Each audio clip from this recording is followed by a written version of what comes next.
तर सरपंच संतोष देशमुख यांच्या मुलीनं भावनिक साथ घातलेली आहे। माझ्या वडिलांना जसं मारलं तशी आरोपींना शिक्षा द्या अशी मागणीच वैभवी देशमुख हिनं केली आहे आणि त्याचबरोबर आरोपींना शिक्षा देण्यासाठी सर्वांनी साथ द्या अशी भावनिक साथ सुद्धा वैभवी देशमुखनं घातली आहे। पाहूयात ती काय म्हणाली आहे।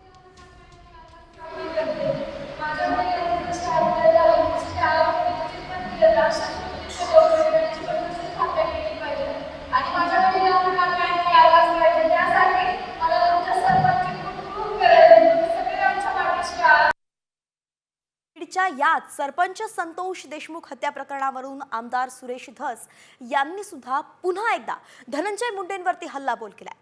मागील काळात बीडचं मंत्रीपद भाड्यानं दिलं गेलं होतं असा घणाघातच धस यांनी केलाय। देवेंद्र फडणवीस किंवा अजित पवारांना बीडचं पालकमंत्रीपद स्वीकारावं अशी मागणी सुद्धा यावेळी धस यांनी केली आहे। काय होतास तू, काय झालास तू असा टोला सुद्धा त्यांनी लगावला।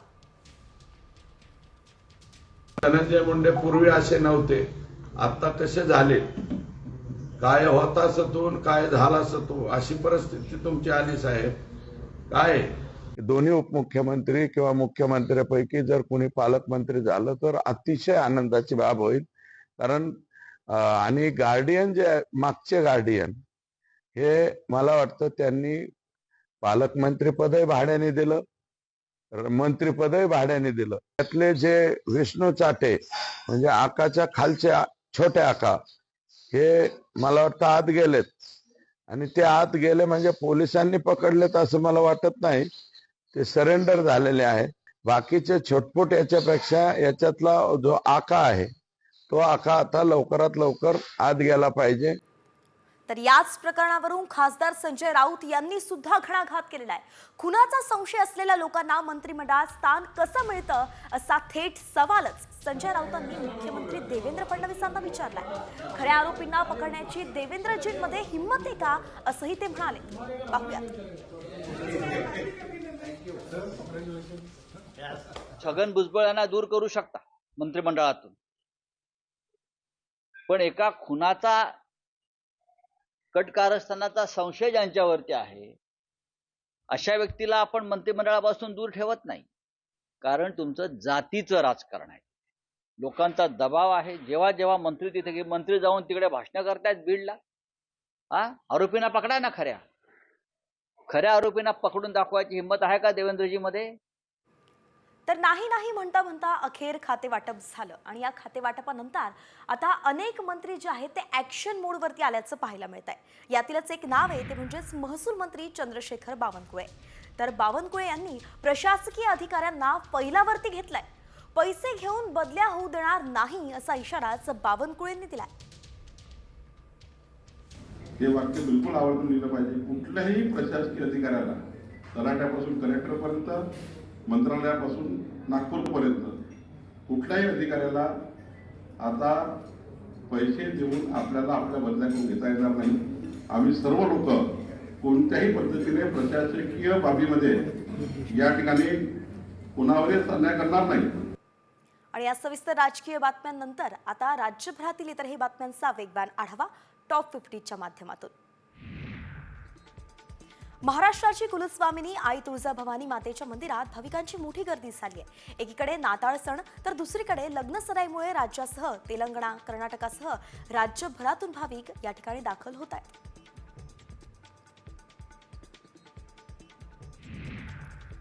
कोल्हापुरात राज्यभरातील पर्यटकांनी मोठी गर्दी केली आहे। अंबाबाई मंदिर परिसर सुद्धा आता भाविकांनी फुलून गेलाय।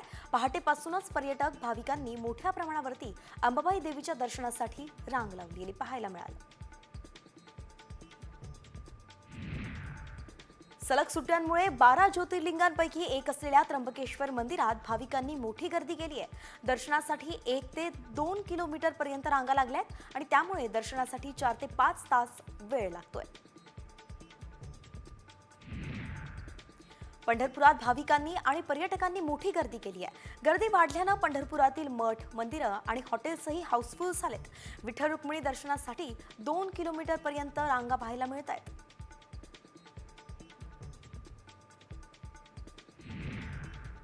नाताळ आणि 31च्या सुट्ट्यानिमित्त अक्कलकोटमध्ये भाविकांनी मोठी गर्दी केली आहे. श्री स्वामी समर्थ मंदिरात दर्शनासाठी हजारोंच्या संख्येनं भाविक अक्कलकोट नगरीमध्ये दाखल झालेत.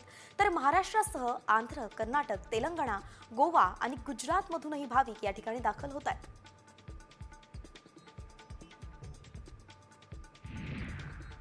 साई दर्शनासाठी सुद्धा भाविकांनी अलोट गर्दी केली आहे. पुढील 8 ते 10 दिवस शिर्डीत भाविकांचा ओघ असाच सुरू राहणार आहे. प्रत्येक वर्षी नाताळ सुट्टी आणि नवीन वर्षाच्या निमित्तानं लाखो भाविक साई मंदिरात दर्शनासाठी हजेरी लावत असतात.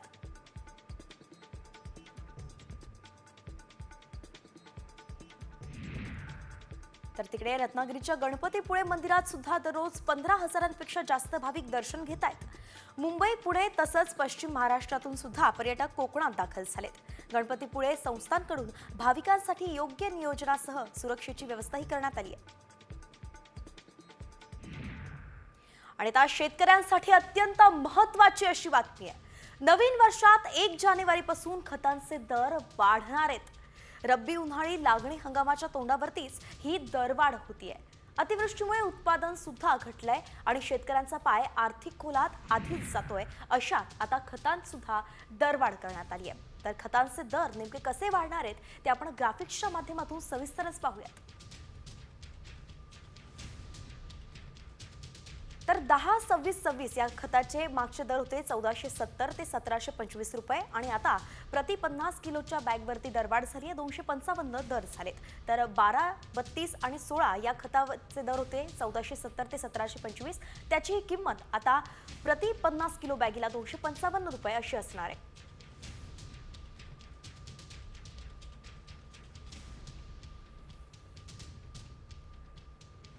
तर DAP खत जे आहे ते 1350 ते 1590 मध्ये मिळत होतं आणि आता भाववाढ होऊन 240 रुपयांनी ते महागलंय.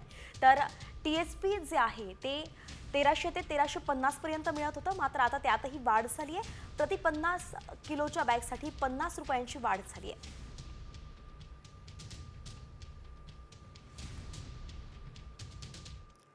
यानंतर पुन्हा एकदा वळूयात टॉप 50 कडे. घेऊयात उर्वरित बातम्यांचा वेगवान आढावा.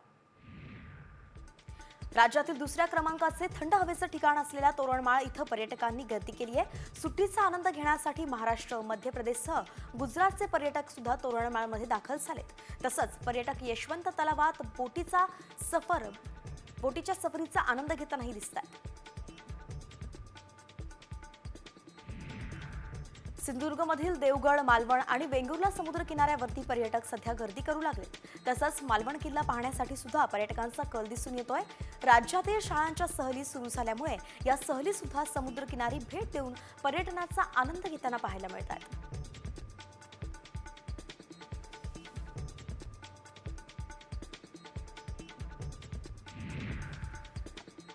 नाताळच्या सुट्टीमुळे पर्यटक मोठ्या प्रमाणात कोकणात दाखल होत आहेत. सिंधुदुर्ग पासून ते रायगड पर्यंत समुद्रकिनारे हे पर्यटकांनी हाऊसफुल झालेत. गणपतीपुळ्यातही मुंबई, पुणे, नाशिक आणि पश्चिम महाराष्ट्रातून मोठ्या संख्येनं पर्यटक गर्दी करताना दिसत आहेत. नवीन वर्षाच्या स्वागतासाठी बदलापूर, वांगणीतील फार्म हाऊस रिसॉर्ट्स 7 दिवस आधीच हाऊसफुल झालेत.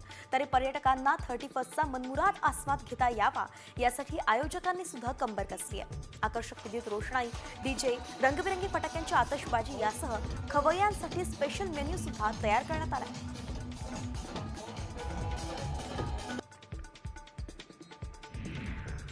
नाताळची सुट्टी आणि नवीन वर्षाच्या स्वागताच्या पार्श्वभूमीवरतीच ताडोबा जंगल सफारीच्या बुकिंगही फुल झाल्या आहेत. तसंच प्रमुख सफारी गेटच्या आजूबाजूचे सगळे रिसॉर्ट सुद्धा फुल झाले असून त्यात दरवाढही झाली आहे.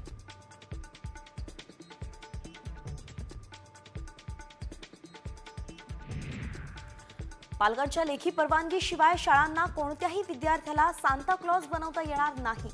बाल हक्क आयोगानेच असे आदेश दिले आहेत. तसंच विद्यार्थ्यांना सांता क्लॉज बनवल्यावरती कोणताही वाद झाल्यास शाळेवर कायदेशीर कारवाई केली जाणार आहे. सगळीकडे ख्रिसमसची धूम बघायला मिळतीये. धुळ्यात सुद्धा देवपूर इथल्या चर्चला आकर्षक विद्युत रोषणाई करण्यात आली आहे. या डोळे दिपावणाऱ्या विद्युत रोषणाईला बघण्यासाठी नागरिक सुद्धा मोठी गर्दी करतायत.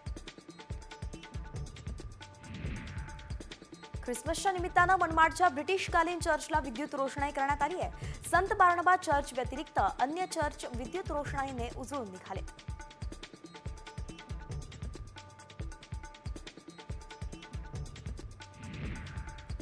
संत तुकाराम महाराजांच्या पादुका देहूतील संगमनेरमधील बोटा या गावी हेलिकॉप्टरनं नेण्यात आले. यंदा संत तुकाराम महाराजांचं त्रिशतकोत्तर अमृत महोत्सवी वैकुंठ गमन हे वर्ष आहे आणि यानिमित्तच अखंड हरिनाम सप्ताहाचं आयोजन करण्यात आलंय.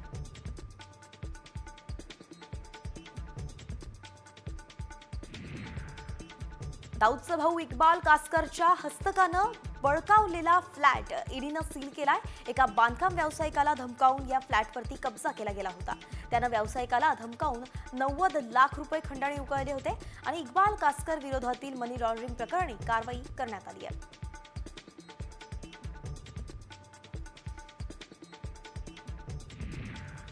मोबाईल रिचार्जसाठी आता जादा पैसे मोजावे लागणार नाहीयेत, कारण 10 रुपयांपासून टॉप अप प्लॅन उपलब्ध होणार आहे. कॉलिंग आणि SMS साठी सुद्धा वेगळा स्पेशल असा प्लॅन मिळणार आहे.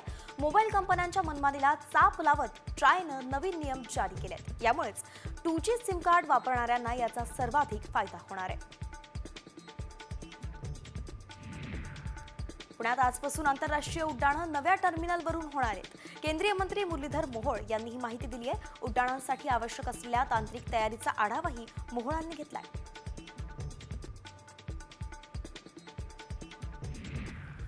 म्हाडाच्या अर्ज प्रक्रियेला पुन्हा मुदतवाढ दिली आहे. अर्ज विक्री स्वीकृतीला 15 दिवसांची मुदतवाढ देण्याचा निर्णय मंडळानं घेतलाय. त्यामुळेच इच्छुक 6 जानेवारीपर्यंत आता अर्ज भरू शकणार आहेत. दरम्यान आता ही सोडत 31 जानेवारीला काढण्यात येणार आहे. शिवस्मारकासाठी आक्रमक झालेल्या राष्ट्रवादी काँग्रेस शरदचंद्र पवार पक्षाने मुंबईत आंदोलन केलं आणि यावेळी मुंबई पोलिसांनी आंदोलकांना ताब्यात घेतलं. मात्र आंदोलकांना घेऊन जाणारी गाडीच बंद पडली आणि अखेर आंदोलकांनीच या गाडीला धक्का मारला.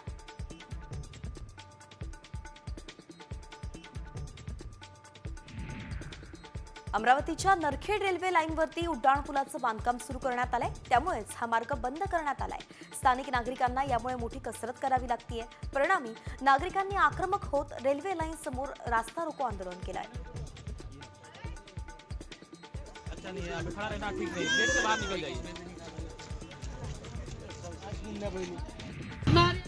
महायुती सरकार आणि सांगली जिल्हा मध्यवर्ती बँक विरोधात निदर्शनं करण्यात आली आहेत. स्वतंत्र भारत पक्ष शेतकरी संघटनेच्या वतीनं हे आंदोलन करण्यात आलंय. शेतकऱ्यांचा सातबारा कोरा करा आणि बँकेच्या मुख्य कार्यकारी अधिकाऱ्याला सेवा मुक्त करा या मागणीसाठी हे आंदोलन करण्यात आलं.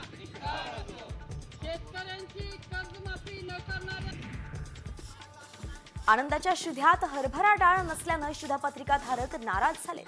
डाळ खराब आल्यानं त्याचं वाटप न करण्याचा निर्णय दुकानदारांनी घेतल्याचं नागरिक सांगतायत. त्याबाबत वरिष्ठ अधिकाऱ्यांकडे तक्रारी करून सुद्धा ते दखल घेत नसल्याचा आरोपही नागरिकांनी केलाय. आणि आता पालक आणि विद्यार्थ्यांसाठी सगळ्यात मोठी बातमी आहे. यापुढे 5वी आणि 8वीला नापास झाला तर तुमचं वर्ष वाया गेलं समजा. कारण केंद्रीय शिक्षण मंत्रालयानं ढकल गाडी आता बंद करण्याचा मोठा निर्णय घेतलाय. शालेय शिक्षणाच्या धोरणात नेमके काय बदल झालेत त्यावरचाच हा साम टीव्हीचा विशेष रिपोर्ट पाहूयात. विद्यार्थ्यांनो, आता ढकल गाडी बंद.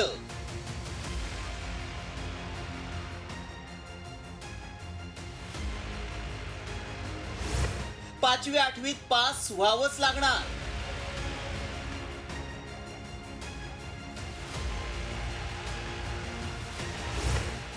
केंद्राचा निर्णय, नो डिटेन्शन पॉलिसी रद्द.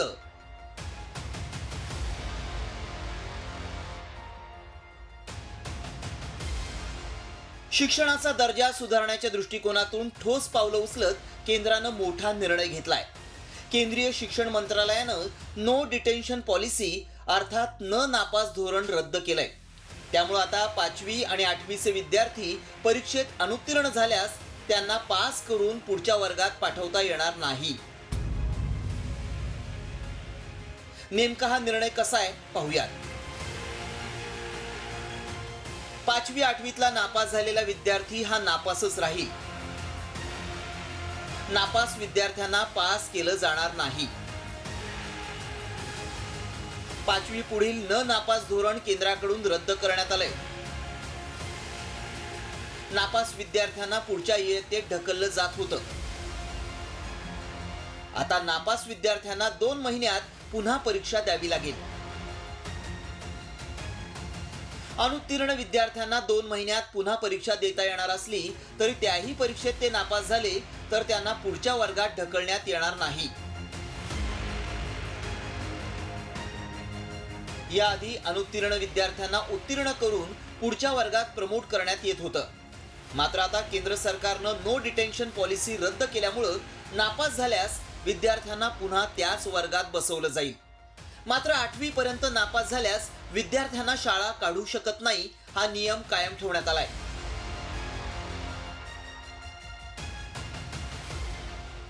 पाँचवीं में और 8वीं में हर प्रयास करने के पश्चात यदि डिटेंशन करने की आवश्यकता पड़े तो डिटेन किया जाए, लेकिन उसमें यह भी प्रावधान किया गया है कि 8वीं कक्षा तक किसी भी बच्चे को हमारे स्कूलों से निष्कासित नहीं किया जाए. 2019 मध्ये शिक्षण हक्क कायद्यात सुधारणा करण्यात आली. त्यानंतर 16 राज्य आणि 2 केंद्रशासित प्रदेशांनी 5वी आणि 8वी साठी नो डिटेन्शन पॉलिसी आधीच रद्द केली होती. आता केंद्रीय शिक्षण मंत्रालयानंच ही पॉलिसी रद्द केली आहे. त्यामुळे